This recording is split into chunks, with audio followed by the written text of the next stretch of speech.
Hi, and welcome to the 2022-23 free application for federal student aid, also known as the FAFSA, step-by-step instructions to renew your FAFSA application. This instructional video was designed to help a student who has already completed a FAFSA application in the past. So this may be a student that's already in college or stopped attending and wants to start back, but basically any student that has completed a FAFSA at any point in time, this is the instructions to help you renew your FAFSA.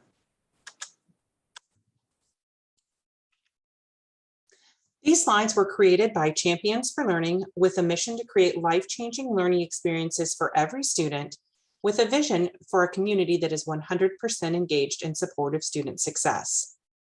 Champions for Learning is a partner in Future Ready Collier, which is a network of more than 60 organizations, businesses, schools, and community members working together to ensure that every child is ready for kindergarten and every young person enters adulthood with a vision and a plan to accomplish that vision.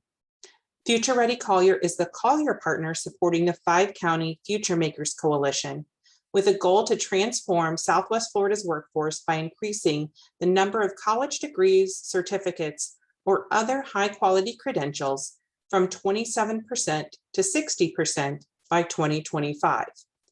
FAFSA completion is the #1 indicator of college going and provides access to a range of financial support to students. Champions for Learning partners with Collier County Public Schools and other partners to leverage resources to support students and their families to complete the FAFSA. We play a lead role in providing resources, training volunteers, and facilitating FAFSA completion events. These screenshots were prepared by Champions for Learning and are provided by the Federal Student Aid and Office of the U.S. Department of Education. They are based on a fictional student and family situation. They're intended to be used for training purposes only or to help guide you through completing your own FAFSA. Your answers will vary from the ones that we walk through. Now, the first step before we start our FAFSA is to make sure that both the student and the parent have an FSA ID. If you've completed the FAFSA within the last 6 years, you would have an FSA ID username and password already. If you don't remember what that FSA ID username or password is, you can go to fsaid.gov to hit forgot password or forgot username to be able to retrieve that. If you believe you may not have set one up or completed a FAFSA prior to 6 years ago, you can view a step-by-step tutorial on how to set up a FSA ID username and password by going to championsforlearning.org/resources. We have a step-by-step video to help you complete your FAFSA in about 5 minutes. Okay, before we get started on your FAFSA, you're going to want to make sure that you have the student's social security number or alien registration number and your 2020 federal tax return for both the parent and if the student filed those taxes as well. Also, if there's any untaxed income, you'll want that record along with your checking and savings account balances. And just as a reminder, you want to make sure that you enable your pop-ups before starting the FAFSA, as the IRS data retrieval tool will be used as a pop-up from within the FAFSA. Now that we're ready to start, you want to make sure that when you're going to the website that you type into the address bar FAFSA, FAFSA.gov. If you were to go out and try to Google FAFSA, the first result that's going to come up is actually going to take you to a .com address, which is not the actual government website. It may look the same, but you want to make sure you're at FAFSA.gov. And if you filled out the FAFSA before, when you get it to this page, you'll notice it looks a little bit different. There's been quite a few enhancements done to this year's FAFSA. So you'll see on the screen what the new FAFSA open page looks like. As the student, you'll want to select that first box that you're the student completing the FAFSA. You'll also notice that in the bottom right-hand corner, there's a little owl named Aiden, and he's a virtual assistant. Should you have questions along the way or not understand what they're asking for, you can certainly use Aiden, the owl, and I'll also show you some additional ways to find resources as you complete the FAFSA. So let's select that you're the student, and once we continue there, it's going to ask you to log in using that FSA ID username and password. And once you provide that username and password and check log in, it will then pop up that you're about to access a US federal government website, that it's being used for educational purposes and to calculate, to help get you aid to go to post-high school education. It's just reminding you though that you want to be truthful and honest. You can read through all of this and accept or decline. Okay, now because you've completed a FAFSA in the past, you'll see a couple options on this screen. So first you'll see the 2022-23 FAFSA. That's the one that just opened October 1st, 2021. That's the current year FAFSA that you'll be completing for aid that would begin in fall of 22. Since we have not started that form, it's going to give us the option to renew or start anew. Now, since you have completed a FAFSA before, you're going to get to select that Renew My FAFSA form. And what that's going to do is take us about halfway through the FAFSA using information we had submitted in previous years. It will give us the opportunity to change an answer if something like an address or a phone number has changed. So we're going to select Renew My FAFSA form. Okay, it's going to ask us to create a save key. So that's a short password, can be as little as 4 numbers. You'll want to write this down and keep it in a safe place. This is if you or your parent need to come back into this specific FAFSA form to make a correction. If you weren't able to finish completing it in one sitting, you'll need to use that save key. Perhaps you're away at college and your parents are going to enter the financial information on their own at a separate space. You'll have to share the save key with them so that they can log in and access. So that's why the save key is really important. Go ahead and hit continue. Okay, it's going to give you some step-by-step instructions. If you'd like to read those, you're welcome to. Otherwise, you can click continue. Now you'll notice at the top, we have 7 sections to the FAFSA. As we progress through those sections, those blue or white dots will turn to green check marks. The FAFSA does not allow you to jump ahead or go backwards until it's all been entered, and those green check marks appear. And for the first couple sections, as I mentioned, this information will be pre-filled for you. So on this screen, you just want to make sure that everything is listed correctly, and you'll hit continue. Here it's going to ask for your email and your telephone number. Make sure both of those are entered correctly. That email address is where you're going to get your confirmation, which includes your student aid report. So you want to make sure that email address is correct. Again, your permanent mailing address. Remember, permanent mailing address is not always our address if we're away at college. This may be a permanent mailing address that's a home or where our parents are. Okay, now it's going to ask if you've lived in Florida for at least 5 years, and it's going to ask if you're a citizen. Again, this information is most likely pre-filled, but keep in mind, your citizenship status could have changed since you last filled out a FAFSA. Also, if you'll notice at the end of every single question, there's a tiny little circle with a question mark in the center of it. Throughout the FAFSA, if you don't understand what they're asking for or need to know where to find that information, or maybe just a better definition, you can click that question mark and it will give you a better definition, a little bit more information to help you answer that question. Okay, now it's going to ask a little bit about your high school information and some of your college information. So that first question will be, what will your high school completion status be when you begin the 22-23 school year? So for most students, this would be a high school diploma.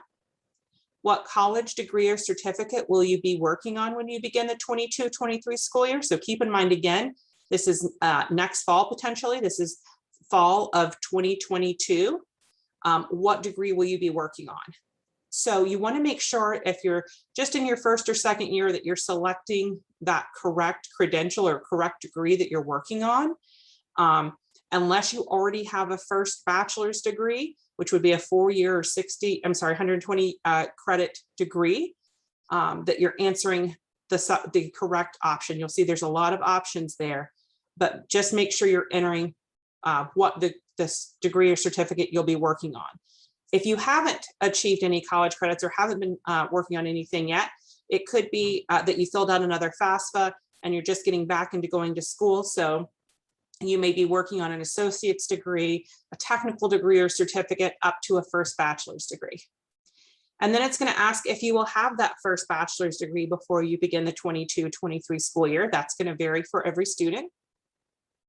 And then it will ask what your current or what your college grade level will be next year.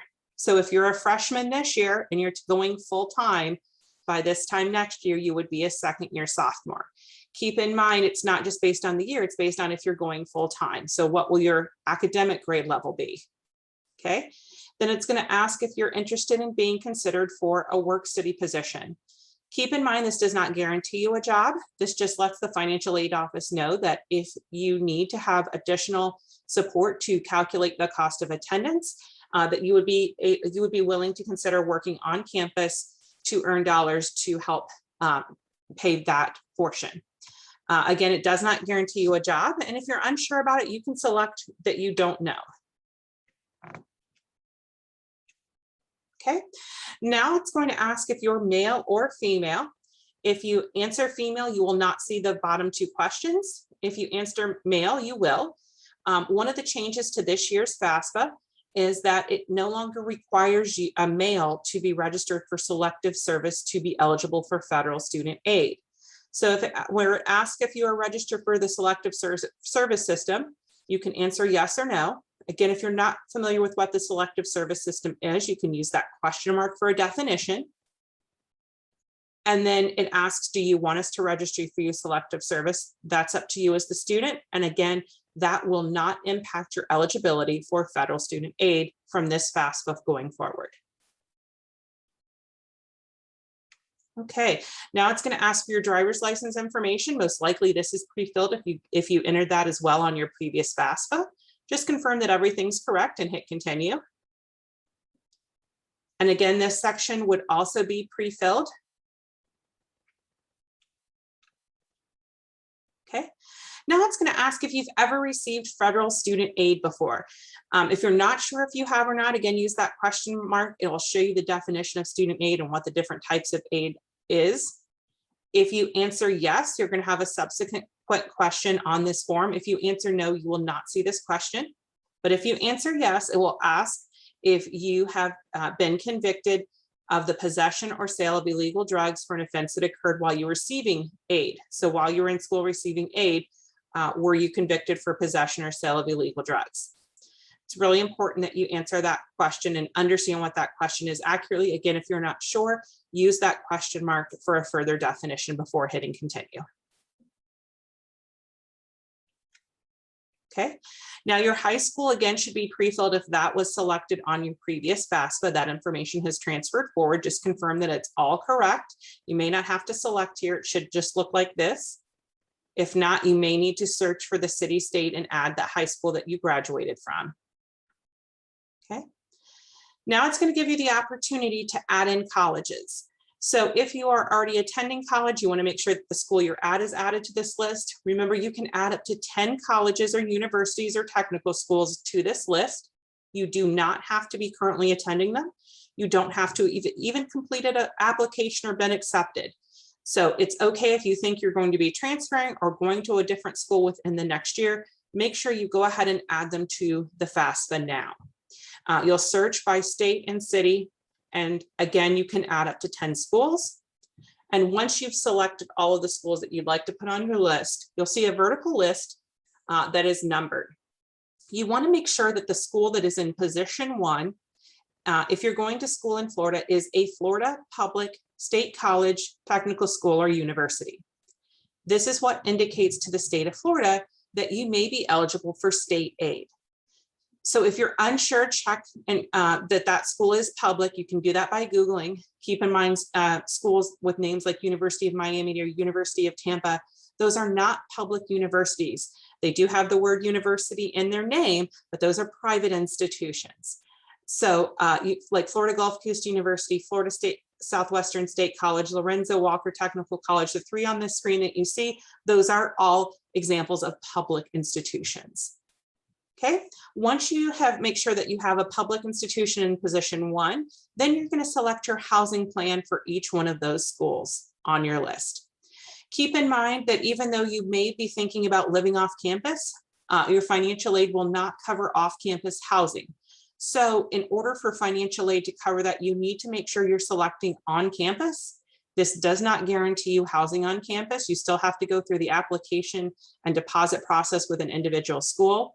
This is just telling the financial aid office that when they factor your financial aid and provide your financial aid award letter, to include that cost of dormitory fees and potentially even room and board onto that cost of attendance.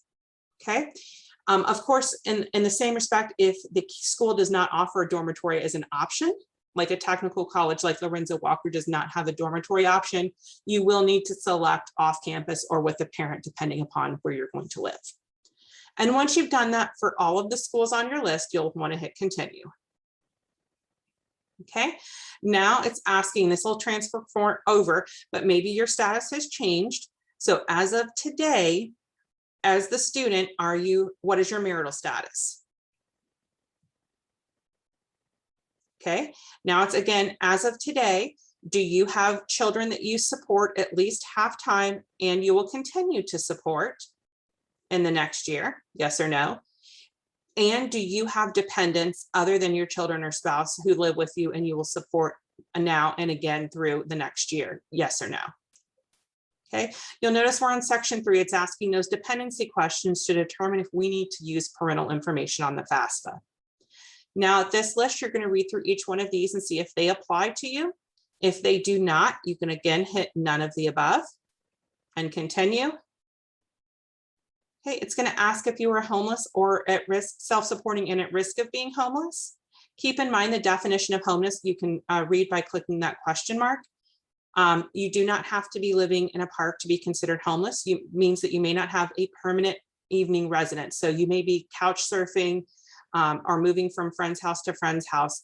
That may make you considered to be homeless and self-supporting. Okay, based on how you answer those questions, it will then tell you if you are dependent or independent. If you're dependent, it will require you to provide parental information to process your FAFSA.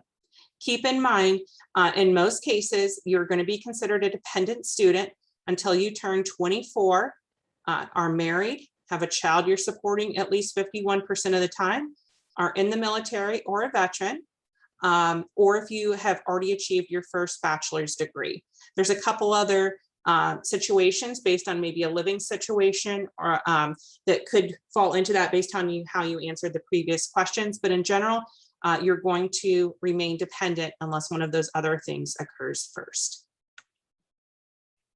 Okay, now it's going to go through and ask you which parent's information you should provide. This is giving you a little different breakdown than it's done in the past. So it gives you a little definition to help you determine which parent you should be using on the FAFSA. So in general, if your biological parents are married, then you would use both of your biological parents on the FAFSA. If your biological parents are divorced or separated, then you would use the parent that you live with 51% of the time or more. And if that parent is remarried, that step parent would be parent 2. So if your parents are separated and the parent you live with the most is not remarried, there would not be a parent 2, there would only be a parent 1. And once you've determined that, go ahead and hit continue. And it's going to ask, what is the marital status of your parents and the date that that occurred. Now, if you've used this parent before on your FAFSA, again, their information is going to be pre-filled here for you. Just make sure it's all still correct, especially that email address. And again, if parent 1 is married, then there will be a parent 2. If parent 1 is single, there will not be a parent 2. Okay. If either parent 1 or parent 2 is not a citizen or does not have a social security number, that's okay. You can enter all zeros for the social security number. Remember, your eligibility for aid is not impacted by the citizenship status of your parents. Okay, it just means they will not be able to sign electronically on the FAFSA and will have to print out a signature page, which we'll show you in just a few minutes. Okay, so once you've got parent 1 and parent 2's information, it's going to ask if they've lived in Florida for at least 5 years.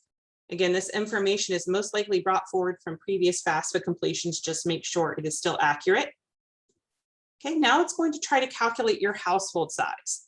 So this has changed a little bit. In the first box, it's asking how many dependent children do your parents have? These are children that rely on your parents' support or for more than half of their support in the next year. So basically, these students can live, or these siblings can live with your parents, or they could be away at college, or they could potentially be living in another home or out of the country. But if your parents are supporting them at least 51% of the time and will continue to within the next year, you will enter them in that number in the box. So in this case, we said our student has 2 siblings that the parent is supporting at least 51% in the next year. Okay, then it's asking how many other dependents do your parents have? This would be dependents that are living in the same house as your parents and are currently receiving more than half of their support and will continue to within the next year. So an example of this would be if there are grandparents or other relatives perhaps that are living in the house with the parents that the parents are supporting now and will continue to support in the next year at least half time. If that doesn't apply, you can put a 0 and hit continue. Okay, now based on how we answered those previous 2 questions, it's calculated a household size. And now it's going to ask out of the number of dependents, so the student and the siblings that we answered in the first question, how many will be in college between July 1st, 2022 and June 30th, 2023. This does not include your parents. So this would just be you, the student, and those siblings that we entered into the first box on the previous page. So the minimum number that would be in this would be 1, you, the student, hopefully going into college or technical school, but it could be you as well as any other brothers or sisters or step siblings that would be going. Okay, once you've entered that number, you'll want to hit continue. Okay, now you'll notice it's asking your parents' tax filing status. So using those 2020 tax returns, you're going to want to pull that form out. At the top left corner, it's going to tell you what type of form they filed.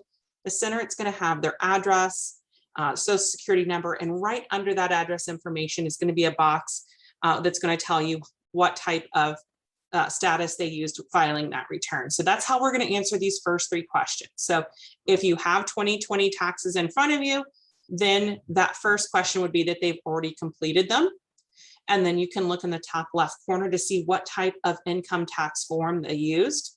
Again, that's typically a 1040, a 1040A, maybe a 1040EZ or N. And then right under that address, we're going to look for what type of form they filed. So it could be that they filed married filing jointly, single, head of household. It varies based on the family, so you'll want to find that information.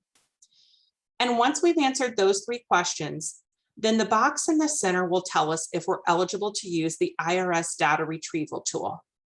Okay, in this case we are, but because it's a fictitious situation, we're not going to be able to link into the IRS's system. We do recommend, if it gives you this option, that you do proceed to the IRS retrieval tool. It's going to import your tax information right into the FAFSA. So it's going to make completing the FAFSA a little easier. It's going to reduce the number of errors, and you don't have to go through and try to look for answers. If you're not able to do it and you have to enter it manually, that's okay. You're still going to be able to answer every question having those taxes in front of you, so don't worry. So let's look at both situations. So first, if we're eligible to proceed to the IRS, we're going to click that blue button, and it's going to ask the parent to log in using their FSA ID, username, and password. So once the parent logs in, it's going to give you a little pop-up warning stating that you are now leaving the FAFSA site and going to the IRS data retrieval tool, and a box will appear, and at the top it will have the parent's name and social security number. And as you scroll down, you'll see a place to enter the address. You want to make sure that you are using the address and entering the address exactly how it appears on those physical taxes that you have in front of you. So if the address on the physical taxes says 123 Main Street, STRRET, when you are typing it in, you want to make sure that you type out the word street. Don't abbreviate it to ST. Also, if you live in an apartment, you're going to want to make sure that your apartment number is either listed in the street address or in the apartment box and enter it correctly. If it's all capital, make sure you use all capitals. So just take a moment, read through that, and make sure that you've entered everything exactly. It'll give you about 2 attempts to do that. And if it's not successful at matching to transfer it in, again, that's okay. You'll still be able to enter everything manually. And we'll walk through that manual example now.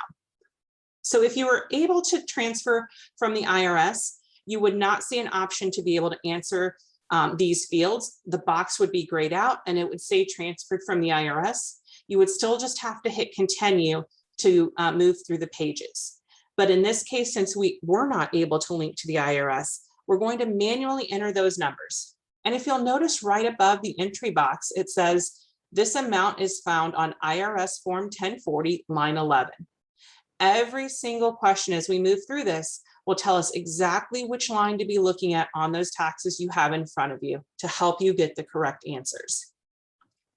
Okay, so once you've got that answer, hit continue. Same thing on this question, is asking for the income from parent 1 and parent 2, and it tells you how to get to that number. Okay, now it's going to ask if the parents filed a Schedule 1. If you're unfamiliar with what a Schedule 1 is, you can hit either that blue box or the blue line where it says learn about Schedule 1, or you can use the question mark indicator. Schedule 1 is really used to report unemployment compensation, educator expenses, IRA deductions, student loan interest deductions, or Alaska permanent fund dividends. So you would also have a Schedule 1 there with your taxes. It's is part of the tax filing process. So if you have one, you can mark yes, you can mark no if you don't. If you're unsure, you are welcome to mark don't know on that option before continuing. Okay, and we'll continue to ask some additional questions from the taxes. Again, just use that little indicator telling you which line to be looking at. On these questions, these are pre-filled with zeros, but you'll want to read through each of these options and see if any of these apply to you. Some may be on your taxes, some may be other forms of income or benefits that you've received.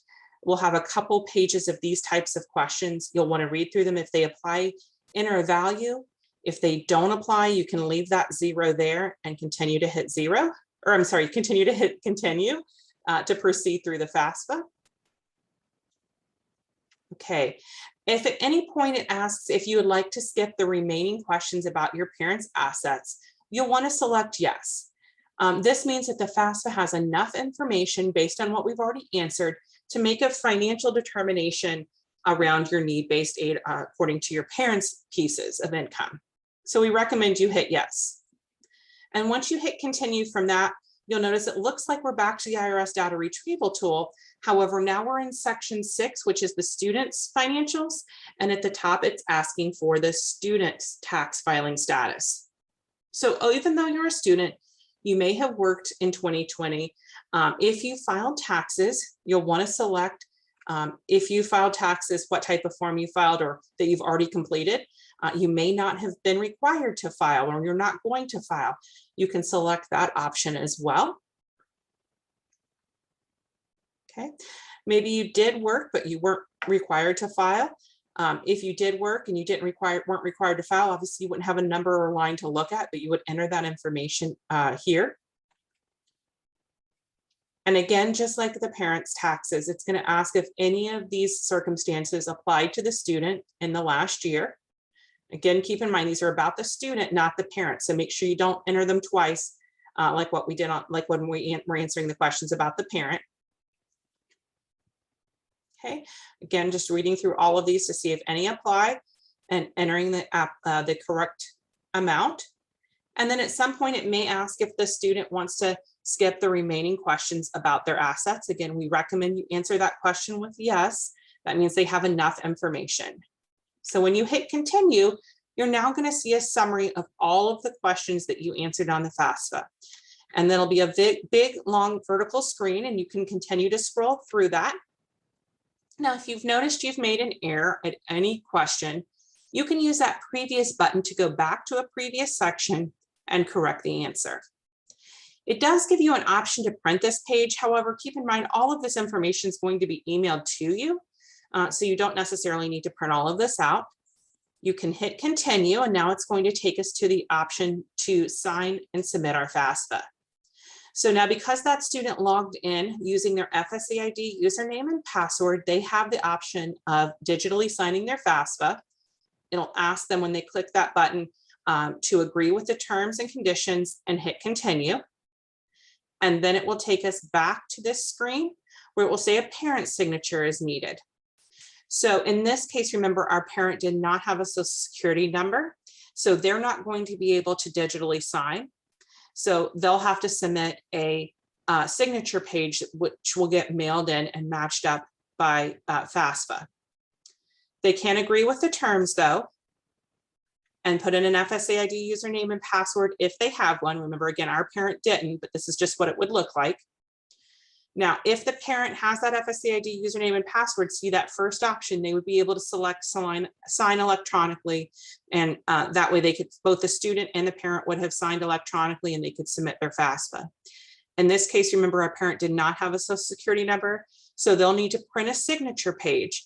Their FAFSA will not process until FAFSA receives that physical piece of paper mailed to them, and then they'll match up the physical piece of paper to the electronic signature from the student, and the FAFSA will process about 3 to 5 business days after they receive and process that signature form.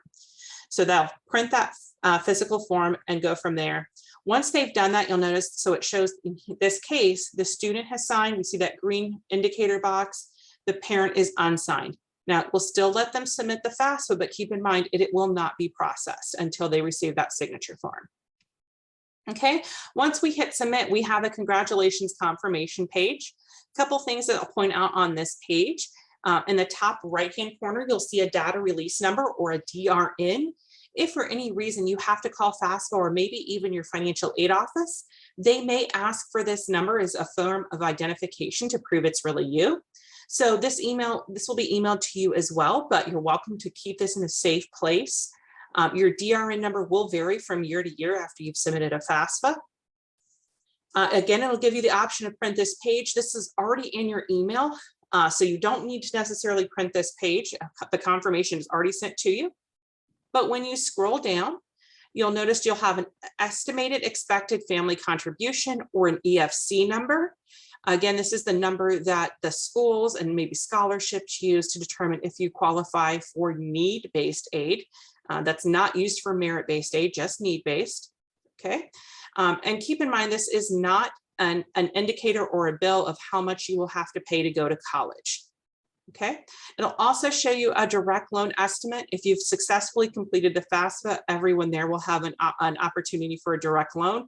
That does not mean that you have to take the loan or that you are already taking the loan. That just means that because you've completed it, you have that opportunity to, should you need that additional assistance. Okay. Well, thank you for joining us to complete your 2022-23 FAFSA. If you have any questions, feel free to email me or call me. My information is right there on the screen. For more information about Champions for Learning and the resources we provide, feel free to visit championsforlearning.org/resources. Thank you. Bye-bye.